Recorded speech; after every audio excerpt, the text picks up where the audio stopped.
guys, so let's talk. It seems like everyone just wants to know how the new car search is going, and today I'm going to bring you that as well as some details on a new camera and potentially upgrading my camera situation. The first part of this video was actually filmed with my normal Canon G7X.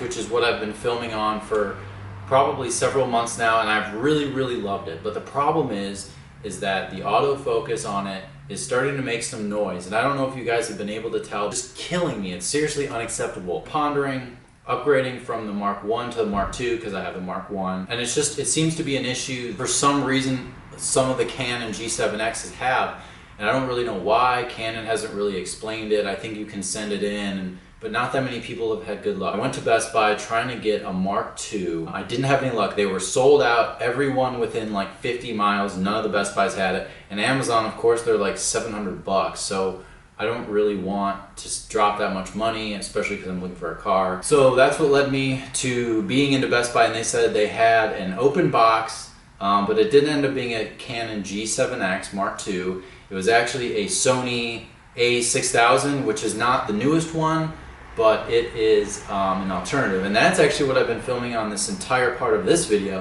And I also have the Canon G7X, so I'm going to flip back to that right now. So we're doing another camera test. Last time I did it between the T3i and the G7X, and the G7X absolutely killed it until now, where it's a little bit, it's just such an annoyance for me, the autofocus. It's really great, but you can hear it, especially when there's no music or whatever. There's not a lot of audio. So that's my biggest issue.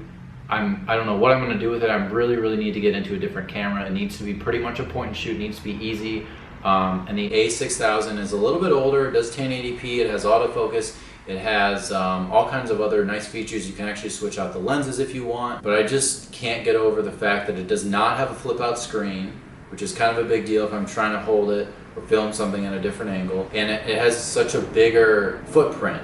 So that's something that I'm really struggling with, but I did get it from Best Buy open box. I have a 2-week period to return it. So I'm gonna film this video and maybe a couple other ones and sort of decide. But you guys can tell me if you like it better. I'll probably stick with it if you guys really like it better. But the G7X is still great. So I still might get the Mark II. In the next couple of weeks, you guys will find out. But before I get the car, I want to have this thing figured out. So back into the car news. So update is I have not found a car yet. I am searching for an E92 M3.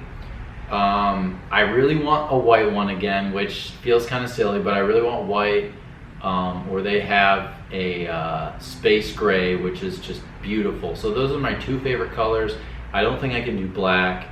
And I'm really looking for, as far as the specs go, I am pretty specific, so chances are it's going to be out of state. I've been talking to a couple people, but nothing has been decided yet. So the specs would be competition package, black interior, navigation, and then the EDC, which is electronic dampering control, which allows you to adjust it, I think 2 or 3 different settings depending on what you want. They have comfort, normal, and I think sport. And then you can program those into your end button. And that, to me, if anything, I would just do springs. I don't think I'd do a full coilover set anyways on that car. So that would just be perfect. I can be a little more comfortable driving to work or whatever. And then if I want to go on some back roads or something like that, then I have the option to change the suspension setting. So that's really great. Of course, that bumps up the price. Ideally, it would probably be in the mid-30s. It seems like that's pretty fair. That's what Kelley Blue Book is. And it seems like that's what a lot of people are paying now. Depreciation has really tanked and sort of leveled off recently, which is really good for me, but 35 grand is still a lot of money for me. So I'm trying to be as price conscious as I can, as well as get the most car as I can. And hopefully the audio is good in this garage. I'm probably gonna be switching from the Canon to the Sony throughout this entire video. I probably already did that while I'm editing.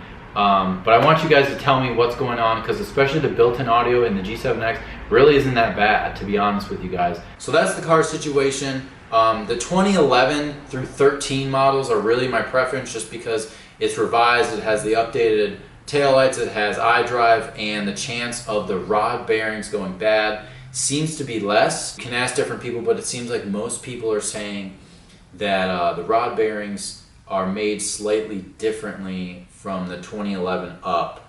I think especially from 2010, but I could be a little bit wrong on that. So that is an issue. If you're not familiar, just Google it. Essentially, the rod bearings go bad in the earlier models, some in the later models too, but it's like a $2,000 or $3,000 fix to have them pretty much replaced. So that's a really big deal. I want to make sure it's either done or they do a proper warm-up procedure. The search is on. Hopefully within the next 30 days, I have an answer for you guys. I know everyone's asking. I did the last headlight video on this Jeep here, and everyone still wants to know. So I figured I wanted to do a dedicated video on this. Although, to be honest with you guys, it was a little risky on my part because I don't want to jinx myself, and second of all, I want everyone to be a genius and then tell me what I should get and what I shouldn't get. But I think a car with under 50,000 miles, 35 grand or so, give or take, very, very well kept, comp package, and black interior, that's just really, really very specific. But manual, I can't, I almost forgot, I need it to be a manual. My 335 was a manual, and the manuals on the M3s are just amazing.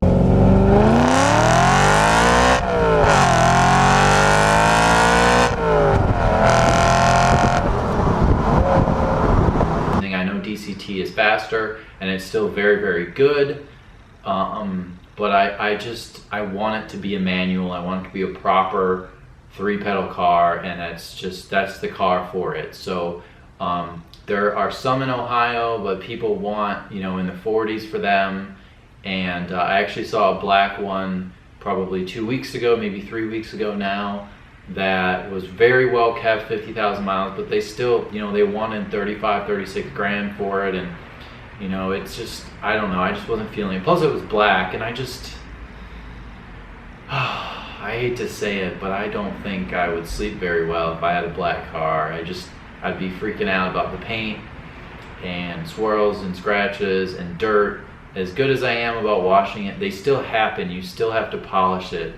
I think that's it for an update. I hope that was good. I know it's just me sitting back here in my garage, but I wanted to sit in the garage because it's warmer and there's not traffic. I live off of a fairly busy street, and I get really annoyed when there's traffic in the background. I'm trying to tell you guys something, so hopefully this was a little bit better. Of course, the neighbors are moving in and out and doing all this busy, stupid, annoying stuff, so I had a quick opportunity. If this feels a little rushed, that's why.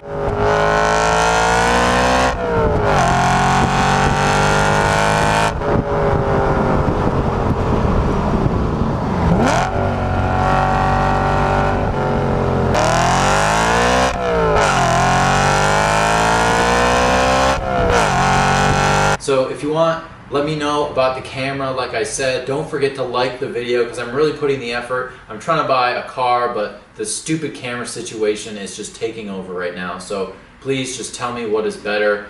The A6000 is exactly the same price as an older G7X, so I'm not really spending an additional money, but then a new G7X is like 700 bucks, so I don't really want to spend more money than I need to. I really don't want to spend any money at all, but I want to have a good camera for when I document the cars. I am looking at one or two right now, in contact with this guy. It's out of state, pretty much the most difficult way to buy a car. I'm learning a lot about that. If you guys have anything to say, feel free to chime in, but trust me, I've done a lot of research and spent a lot of time figuring this out. So thanks again so much for watching. I hope this was a entertaining video for you guys, and you got some insight on the process. So that's where I am, and that's where we're gonna be. Next 30 days, I will have an M3 in this garage. The Jeep will be sitting outside again. Thanks again so much for watching, and I'll see you guys next time. So if you guys are curious, this is what the A6000 looks like. If you know what a G7X looks like, it's a much bigger profile. The A6000 is. I really do like it, but I'm just not sold yet. That's it. And I even got some lighting for you guys, just so the video would be perfect.